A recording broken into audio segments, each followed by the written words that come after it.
Success campus, आपकी सफलता हमारा संकल्प। हेलो एवरीवन, तो कैसे हैं आप सब। तो आइए फिर आज हम जुड़ गए हैं आपके सिनोनिम के सीरीज में, फिर उसी क्लास को जो बेहतरीन लेवल से हम लोग पिछले क्लास में हम लोग 5 सिनोनिम बहुत बेहतर तरीके से सीखने का काम किया था। तो मुझको उम्मीद है कि आप उसको घर में देखेंगे और समझने का प्रयास तो बिल्कुल किए होंगे। तो आज फिर उसी से रिलेटेड आज फिर एक नया सिनोनिम आपके रूप में आपकी स्क्रीन पर जुड़ता हुआ नजर आ रहा, तो देखना है।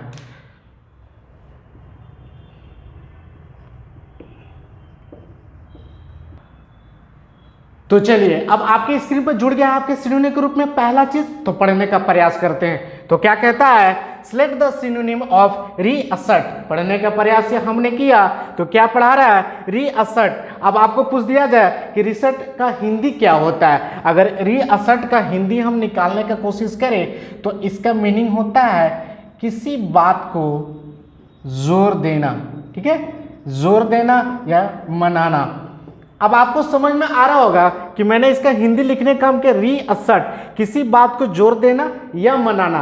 अब यहाँ पे किसी बात को जोर देना मनाना का सेंस क्या बनता है, आप अपने घर में अपने फादर से, अपने बड़े भैया से आप साइकिल या मोटरसाइकिल कुछ भी लेने के लिए आप पसंद कर, जो आपका पसंद, अभी तो फिलहाल एक मोबाइल बहुत बड़ा इंपॉर्टेंट हो गया हर इंसान के लिए, तो आप जिद करते हैं कि नहीं हमें वो चीज़ चाहिए, साइकिल तो चाहिए या मोबाइल हमें चाहिए ही तो चाहिए, किसी भी सूरत में चाहिए, मतलब आप उसके लिए पूरा जिद पर अड़ जाते हैं। तो उसको बोलने के लिए हमने एक सिनोनिम आपके साथ शेयर कर रहा हूँ, रीअसर्ट, ठीक है। तो रीअसर्ट का तो हिंदी हमको समझ में आ गया। अगर इसी की दूसरी वर्ड में हम सिनोनिम ग्रुप में बोलना चाहें तो क्या हो सकता है, तो आप देख पा रहेंगे कि पहला वर्ड हमारे सामने जुड़ रहा है एक्सप्रेस। तो एक्सप्रेस का मतलब होता है व्यक्त करना। क्या होता है, व्यक्त करना, किसी चीज का व्यक्त करना, ठीक है। अब बात करते हैं दूसरा चीज, तो एक्नॉलेज का मतलब हो जाता है यहाँ पे किसी बात को जोर देना। क्या होता है, जोर देना या मनाना। तो अब हमारा राइट आंसर मिल चुका है। क्या होता है, रीअसर्ट के बाद अगर हम एक्नॉलेज में बोलना चाहें तो हमारा ये क्या हुआ, राइट आंसर हमारा क्या मिला जी, राइट आंसर क्या मिला, बी मिला। यानी अगर इसी बात की कहना चाहे तो एक्नॉलेज भी हमारी बहुत दिक्कत नहीं होनी चाहिए। फिर बढ़ते आगे चीज में कंसील। तो कंसील का मतलब होता है छिपाना। क्या होता है, छिपाना। क्या होता है, छिपाना। फिर बात करते हैं डिक्लेयर की। तो डिक्लेयर का मतलब होता है घोषणा करना। क्या होता है, घोषणा करना। तो आप जिस तरह से अभी हम लोगों ने काम किया पहला सिनोनिम के रूप में, बहुत बेहतरीन तरीके से सीखने का काम किया। मुझको उम्मीद है कि आपको इस चीज़ को समझ में आया होगा। तो चलिए बढ़ते एक और चीज़ के हमारे सिनोनिम के रूप में जुड़ रहा है आपकी स्क्रीन पर, तो देखना है।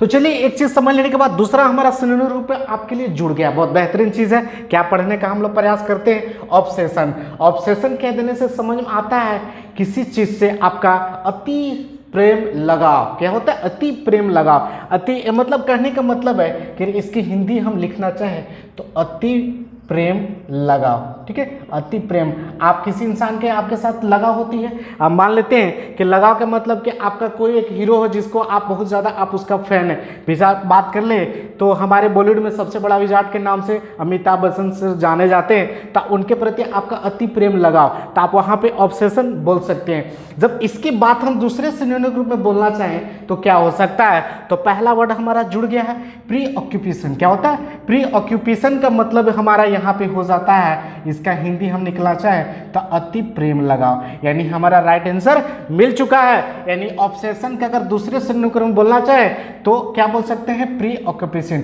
यानी हमारा राइट आंसर हुआ ए। ये तो ठीक है, कोई दिक्कत नहीं है। फिर बढ़ते अगले चीज पे, तो डिनाई क्या देने से हो जाता है, इनकार करना। क्या हो जाता है, इनकार करना। तो ये बात तो आप समझ ही रहे होंगे। फिर बढ़ते अगले चीज में, तो सी में हमारा बोलता है अनाउंस। तो अनाउंस में का मतलब होता है किसी चीज का घोषणा करना। क्या होता है, घोषणा करना। तो अनाउंस का मतलब हमें कोई दिक्कत नहीं है। फिर एक अंतिम चीज हमारा जुड़ गया है स्वेल। स्वेल का मतलब होता है फूलना। क्या होता है, फूलना। आप एक चीज सुने होंगे स्वेलिंग, जो बीमारी से रिलेटेड होती है, स्वेलिंग मतलब फूलना। यानी यहाँ पे वही बात हुई, स्वेल का मतलब फूलना। तो जिस तरह से हम लोगों ने काम किया इस चीज पे, तो बेहतरीन लेवल से कोई दिक्कत आपको नहीं होनी चाहिए। तो बढ़ते आगे एक और चीज हमारे सामने जुड़ रहा है आपके लिए, तो देखना है। तो चलिए आगे हम लोग देखने का प्रयास करते हैं और समझने का। तो तीसरा हमारा सिनोनिम जुड़ गया है आपके लिए, तो पढ़ने का प्रयास करते हैं। तो आइए पढ़ते हैं। बोलता है select the synonym of consolidate. बहुत बेहतरीन वर्ड है, ये बहुत फेमस वर्ड है, ये अक्सर पूछता है हमारा एग्जाम में। तो बोलते हैं कंसोलिडेट। अब अगर आपसे पूछ दिया जाकर इसकी हिंदी हम जानने का कोशिश करें तो कंसोलिडेट का मतलब होता है किसी चीज़ का संगठित बनाना। क्या होता है? संगठित बनाना, या आप इसको दूसरे वर्ड में बोलना चाहें तो आप इसको मजबूत बनाना भी बोल सकते हैं। कोई दिक्कत हमारी होने वाली नहीं है। बहुत सारे ऐसे संगठन हैं जिसमें बहुत सारे मेंबर होते हैं, उसको एक संगठित बनाते हैं या उसको एक तरह से मजबूत बनाते हैं। तो कोई दिक्कत हमारी होने वाली नहीं है। तो पहला ऑप्शन हमारे सामने जुड़ गया है आपके लिए। तो बोलता है वेरिएट। तो वेरिएट की अगर हिंदी हम जानने का कोशिश करें, अगर वेरिएट का हिंदी हम जानने का कोशिश करें तो इसका हिंदी होता है अलग होना। क्या होता है? अलग होना। ठीक है, तो वेरिएट का मतलब क्या हो समझ में आया? अलग होना। फिर बात करते हैं दूसरा हमारे सामने आ गया सेंट्रलाइज। क्या हुआ?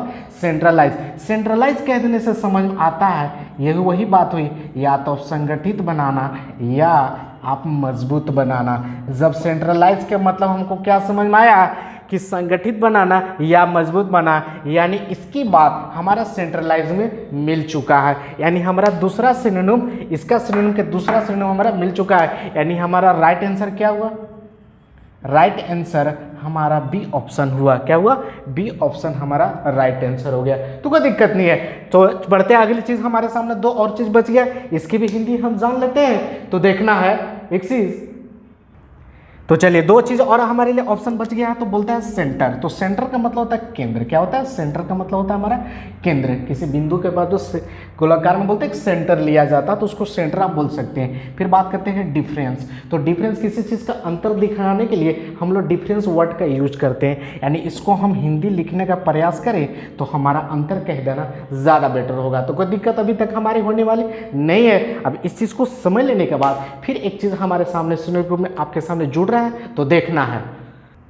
आइए, जब हमारे सामने पिछला चीज़ हम लोग समझ चुके हैं तो एक नया चीज़ हमारे सिनोनिम रूप में आपके लिए जुड़ गया है। तो पढ़ने का प्रयास करते हैं। तो बोलता है select the synonym of abandon. अब अबेंडन यहाँ पे जो हमारे सामने चर्चा हो रही है वो तो ठीक है, अगर इसकी हिंदी हम जानने का कोशिश करें तो क्या हो सकता है? तो इसकी हिंदी हम निकालने का कोशिश करें तो इसका हिंदी होता है त्याग देना। क्या होता है? त्याग देना। इसको आप बोल सकते हैं परित्याग। ये बोल सकते हैं माने आप अपने लाइफ में किसी चीज़ का आप निश्चय कर चुके, मैं उसको आज से उस चीज़ को मैं त्याग करता हूँ, बिल्कुल पूर्ण रूप से छोड़ सकता हूँ। यानी इसको अबेंडन कह देना ज़्यादा बेटर होगा। तो यहाँ पे सेंस क्या निकला? त्याग देना या परित्याग। तो कोई दिक्कत नहीं है। अब इसी के लिए चार ऑप्शन हमारे सामने दे दिया जाता है हमारे एग्जाम में। तो पहला ऑप्शन हमारे सामने जुड़ गया है, बोलता है forgo.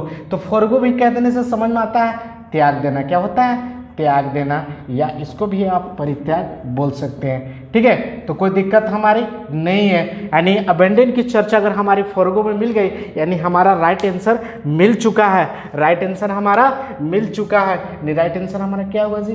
Answer A. Right answer हमें क्या मिला? ए। यानी अबेंडन की चर्चा अगर फॉर्म में कहा जाए तो भी हमारी सही है, कोई दिक्कत नहीं है। फिर हमारे सामने जो बच गया है उसको भी जान लेते हैं। तो बोलता है स्कैर्स। तो स्कैर्स कह देने से हो जाता है कम, किसी चीज़ का कम होना। स्कैर्स कह देना, कोई दिक्कत नहीं है। फिर हम बढ़ते हैं डिजेक्शन।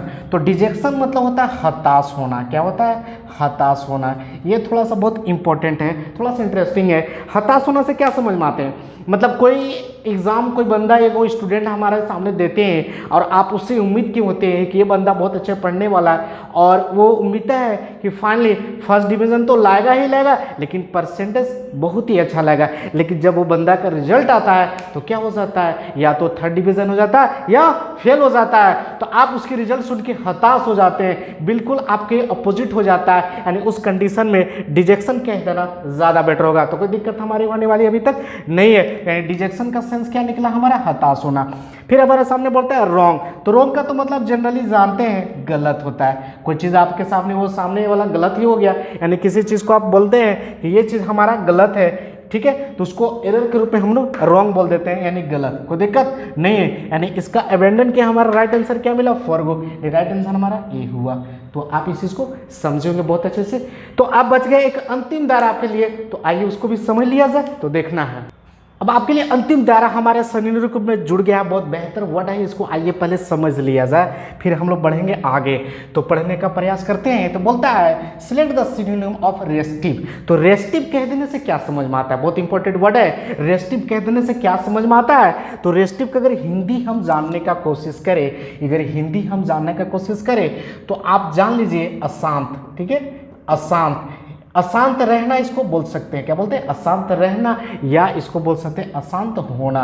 आपको अशांत रहना व अशांत होना से क्या समझ में आता है। अगर आप मान लेते हैं आप बचपन में, अगर आप बचपन में आप अपनी बचपन की चीज़ याद कीजिए, जब हम लोग एक यंग ग्रुप में होते हैं तो बोलते हैं हम लोग चाइल्डहुड के ग्रुप में, जब बच्चा लोग होता है उसको शांत होने के लिए बोला जाता है, फिर भी वो बच्चा आपके सामने शांत नहीं होता, बिल्कुल अशांत होता है, हाथ पैर जो हिलाते रहता है, यानी उस कंडीशन में हम लोग रेस्टिव बोल देते हैं। तो उसी की बात अगर हम दूसरे वर्ड में सिनोनिम पे बोलना होगा तो क्या हो सकता है। तो अशांत का तो हम रेस्टिव का मतलब समझ गए, अशांत रहना, बिल्कुल शांत नहीं रहना, हल्ला गुल्ला शोर मचाते रहना, इधर उधर करते रहना, तो उसको रेस्टिव बोलते थे। अब हमारे सामने 4 ऑप्शन दे दिए गया, तो पहला ऑप्शन पे काम करते हैं। तो परसू, तो परसू आपको जाना पहचाना वर्ड लग रहा होगा, यानी बोलता है किसी चीज का पीछा करना, क्या होता है, किसी चीज का पीछा करना, यानी परसों हमारा कोई दिक्कत नहीं है। फिर बढ़ते हैं रेस्टलेस। तो रेस्टलेस यहाँ पे हमारी जो बात हुई, अब यहाँ पे रेस्टलेस कहने का मतलब हो जाता है अशांत, क्या हो जाता है, अशांत रहना या होना, यानी हमारा राइट आंसर मिल चुका है। अगर रेस्टिव की चर्चा अगर हम दूसरे सिनोनिम में करना चाहें तो क्या हो सकता है, रेस्टलेस बोल देंगे, यानी हमारा राइट आंसर क्या हुआ जी, बी ऑप्शन हमारा राइट आंसर मिल चुका है। फिर बढ़ते हैं अगले चीज़ पे, हमारा सी ऑप्शन में। तो सी ऑप्शन हमारा बोलता है शो। तो शो का मतलब आपको दिखाना होता है, ठीक है, आप ये तो जानते हैं बचपन से कि शो का मतलब होता है हमारा दिखाना। फिर अंतिम हमारा जुड़ गया है ऑप्शन में डी में, तो बोलता है साइन। तो साइन मतलब क्या होता है, चमकना या चमकदार बोल सकते हैं उसको, क्या बोल सकते हैं, चमकदार या चमकना। तो हमारा आंसर क्या मिला इस पूरे रेस्टिव में अगर बोलना चाहें तो बी ऑप्शन हमारा राइट आंसर मिल चुका है। तो आज जो हम आपके साथ जो 5 सिनोनिम बहुत बेहतरीन तरीके से हम लोग सीखने का काम किए, ये बहुत इंपॉर्टेंट है आपके एग्जाम के नज़रिया से। बस आप इसको घर में देखें और अपने दोस्तों के साथ शेयर करें, लाइक करें, कमेंट करें, हमें बताएं। फिर मिलेंगे अगले चीज़ों के साथ इसी के रिलेटेड हुए अगले क्लास में, तब तक के लिए थैंक यू।